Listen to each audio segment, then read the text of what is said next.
Kıymetli kardeşlerim, bu Ramazan-ı Şerif'i de Müslümanlar olarak, insanlık olarak maalesef hüzünle, teessürle yaşıyor, kalbi kırık olarak idrak ediyoruz. Komşularımız başta olmak üzere dünyanın birçok bölgesinde Müslümanlar bir tas sıcak çorbaya, sükunete, huzura hasret bir şekilde bu mukaddes ayı geçiriyorlar. Şimdi şöyle bir düşünelim. Yemen'de, Afganistan'da, Arakan'da, Filistin, Libya, Somali'de kardeşlerimiz kimi zaman açlıkla, kimi zaman terörle, kimi zaman da baskı, zulüm ve şiddetle bu Ramazan'ı yaşamaya çalışıyorlar. İftar sevincimizde, sahur huzurumuzda kardeşlerimizin yürek dağlayan feryatları karşısında buruklaşıyor. Ne yazık ki Ramazan'ın temsil ettiği değerler hayatımıza yeteri kadar nüfuz etmiyor, edemiyor. Yardımlaşmaya, dayanışmaya, aramızdaki küslükleri, kırgınlıkları çözmeye yoğunlaşmamız gereken bir ayda maalesef yeni krizlerin, yeni gerilimlerin haberlerini alıyoruz. Üzülerek ifade ediyorum. Son günlerde Körfez bölgesindeki kardeş ülkeler arasında yükselen tansiyon tüm Müslümanların Ramazan sevincine gölge düşürmüştür.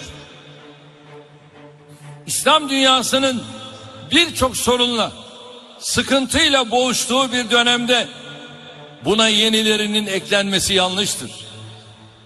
Bölgemizin geleceğine dair planların, kirli hesapların devreye alındığı bir süreçte enerjimizi kendi iç meselelerimizde tüketmek, kıt kaynaklarımızı boşa harcamak asla doğru değildir. Şu gerçeğin herkes tarafından bilinmesi gerekiyor. Buradan tüm Körfez'deki kardeşlerime sesleniyorum. Liderler ve Körfez halkı, sizlere sesleniyorum. Kardeş kavgasının kazananı olmaz.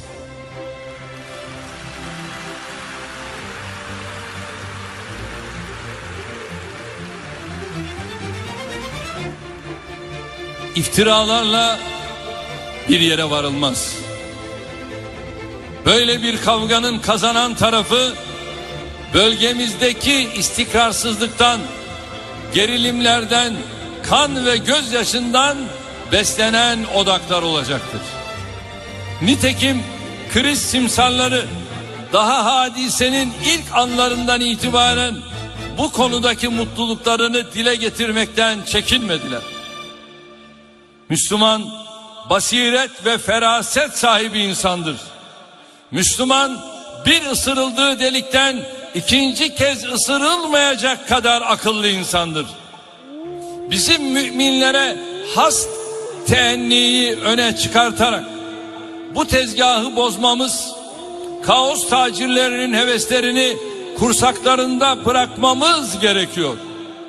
Kardeşlerim, Türkiye'de darbe girişimi olduğu zaman Körfez'de kimlerin buna sevindiğini biz çok iyi biliyoruz.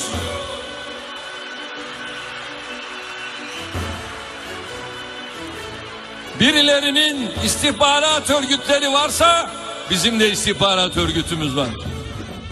Kimlerin o geceyi nasıl geçirdiklerini çok iyi biliyoruz. Türkiye'de ne oldu? Ne oluyor? Bitti mi? Gidiyor mu? Darbe neticeye ulaştı mı? Ulaşıyor mu? Bunu takip edenleri çok iyi biliyoruz.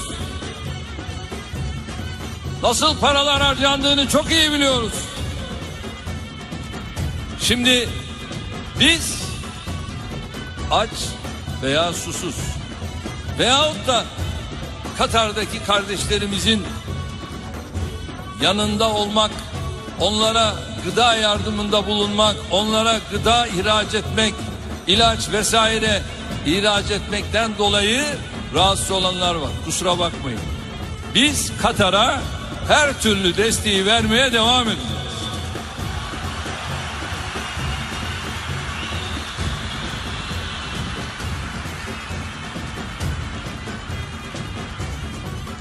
İki, savunma sanayi ile ilgili biz Katar'la anlaşmayı bugün yapmadık ki. Katar'la bizim bu anlaşmayı yapmamız 2-3 yıllık bir süreçtir. Ve o günden bugüne parlamentomuzdan bunu yeni geçirme durumunda kaldık. Şimdi ben sesleniyorum Körfez'deki dostlarımıza. Amerika'nın Katar'daki üssü sizi niye rahatsız etmiyor? Orada başka ülkelerin üsleri de var. Onlar sizi niye rahatsız etmiyor? Kaldı ki rahatsız olduğunu söyleyenlere de benim teklifim oldu. Biz sizlerde de üs kurabiliriz dedim.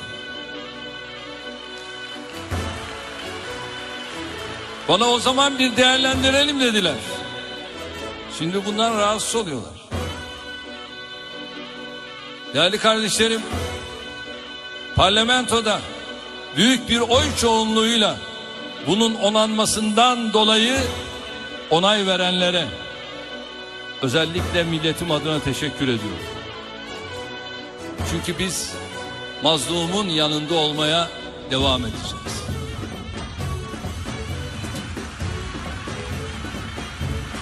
Ve ben başta bu akşam Amerikan Dışişleri Bakanı bir açıklama yaptı, Tillerson. Özellikle süreci hafifletmek gibi, bu ambargoyu düşürmek gibi böyle bir açıklaması oldu. Ben diyorum ki bu tamamen kaldırılmalı. Kardeşler arasında bu olmamalı. Özellikle Suudi yönetimine benim bir ricam var. Siz Körfez'in en büyüğüsünüz. En güçlüsüsünüz. Biz size Hadimul Haremeyn-i Şerifeyn dedik. Siz düşmanlıkları değil, özellikle siz orada kardeşliğin baş tacı olmalısınız. Onları bir araya getirmelisiniz. Ve Suudi Arabistan'a da bu Hadimul Haremeyn-i Şerifeyn olarak yakışır diyor. Bunu yapması lazım. Ve bunu da bekliyoruz. Bu da bizim hakkımızdır. Niye? Bıktık biz bu kavgalardan. Müslümanın Müslümanı kırmasından bıktık. Suriye'de olanlar ortada. Irak'ta olanlar ortada. Bunların yayılması ne fayda getiriyor? Yemen'de olanlar ortada. Afganistan ortada. Arakan ortada. Myanmar ortada. Bunlar bize ne kazandırdı ki hala buradan da bir şeyler bekliyoruz? Süratle bunun giderilmesi lazım. Her gün yeni bir haber. Katar'da çeşitli hizmetlerle ilgili kurulmuş olan vakıfları terör örgütü olarak ilan ediyorlar. Olmaz böyle bir şey. Olmaz böyle bir şey. O vakıfları ben de tanıyorum. Ben de biliyorum. Ve Katar'ın bugüne kadar teröre destek verdiğine ben şahit olmadım.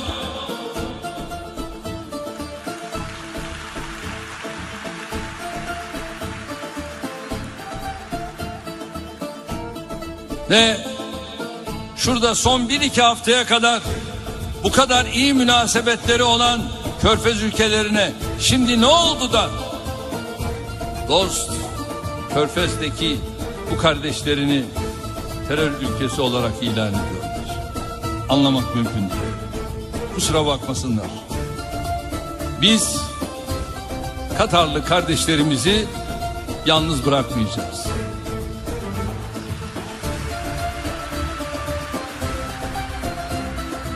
Bize ne görev düşüyorsa hak yolunda bizler desteğimizi vermeye devam edeceğiz. Efendim, Katar küçük bir ülke. Eğer bir yanlış yaparsanız şöyle yaparız. Öyle değil. Öyle değil. Ayet-i kerime çok açık, net, ortada. Estaizu billah, bismillah. Kem min fiyetin galiletin galebet kethireten biiznillah. Ne diyor Rabbimiz? Biz nice az inanmış toplulukları inanmamış kalabalıkların üzerine galip kıldık biiznillah. Ortada bu var. Öyleyse biz buradan gücümüzü alarak bu yolumuza yürüyeceğiz. Yeni acıların yaşanmasına, bölge halkına yeni külfetlerin yüklenmesine müsaade etmemeliyiz. Biz özellikle şu ilahi emre ittiba etmiş insanlarız. O da nedir? Hucurat suresinde Rabbimiz ne buyuruyor? Müminler ancak kardeştirler. Öyleyse kardeşlerinizin arasını bulup düzeltin diyerek bize böylesi bir meselede nasıl davranmamız gerektiğini gösteriyor. İşte bu